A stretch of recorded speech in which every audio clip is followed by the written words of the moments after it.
अस्सलाम वालेकुम। Mohammad Iqbal Khan, advocate from Iqbal international services. आज का हमारा जो लीगल लेक्चर है वो है तनख़ीस निकाह, यानी डेजुलेशन ऑफ द मैरिज क्या होता है, यानी शादी को डिज़ोल्व करना, शादी की तनख़ीस करना। उर्दू में हम कहेंगे, इंग्लिश में डेजुलेशन ऑफ मैरिज कहेंगे। देखें, अगर हम डेजुलेशन ऑफ मैरिज की बात करते हैं, निकाह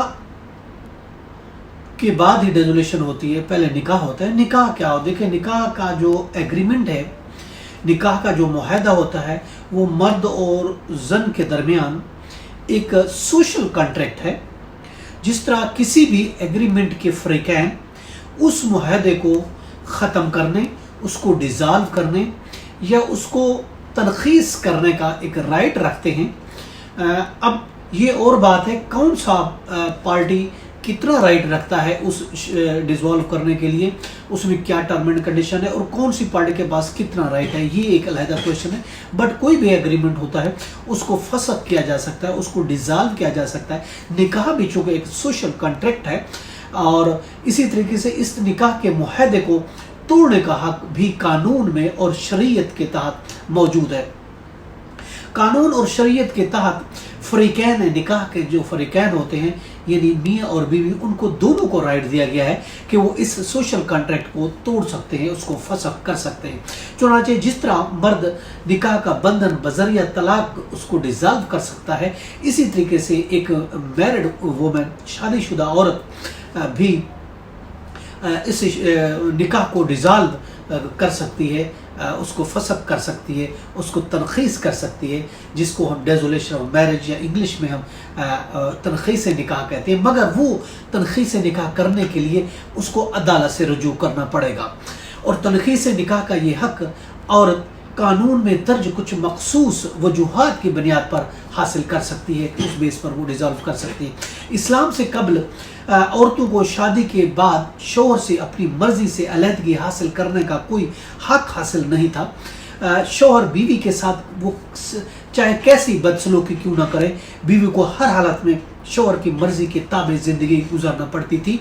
इस्लाम ने औरत को जहाँ दीगर हकूक़ अता किए, वहाँ औरत को बज़रिया डेजुलेशन, बज़रिया तनख़ीस निकाह मजबूरी व बाइने वजू कोई ऐसी वजह हो जाती है, तो वो कोई ख़ास वजह हो जाती है, तो वो शौहर से अलहदगी हासिल कर सकती है कि वो कुछ ऐसे नामुवाफ़िक हालात पैदा हो जाते हैं, तो उनमें वो हस्बैंड से छुटकारा हासिल कर सकती है। उसको ये हक दिया गया है कि वो उससे छुटकारा हासिल कर निकाह को फसख कर सके।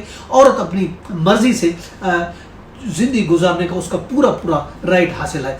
आली कवानीन जो मुस्लिम फैमिली लॉ है, उसमें तनख़ीस निकाह की अगर बात करते का कानून मौजूद है और इसके अलावा मुस्लिम डेजुलेशन मैरिज एक्ट है 1939 का जो मेन कानून है, जिसमें कुछ वजूहात दी गई है जिसकी बुनियाद पर एक शादीशुदा औरत अपनी शादी को डिज़ॉल्व कराने का पूरा राइट रखती है।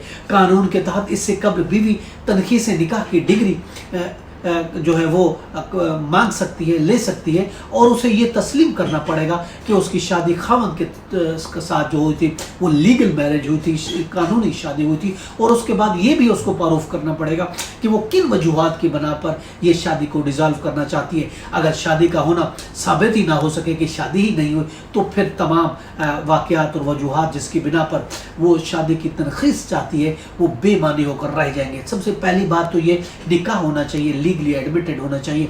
अदालत तलाक के मुकदमे में फ़रीक़ैन को गवाह के हर नुक्ता नज़र से देखती है और जब नतीजा कई बुनियाद पर हो या सिर्फ एक कानूनी वजह पर मुतवर शादी वो मुतवर वजूद सामने आ जाए, तो ऑफ कोर्स उसको शादी की तनख़ीस से नहीं रोका जा सकता। इसमें जो डेजुलेशन मुस्लिम मैरिज एक्ट में बहुत सी वजूहात, इस पर हमारे लीगल लेक्चर मौजूद है, वो वजूहात मौजूद है।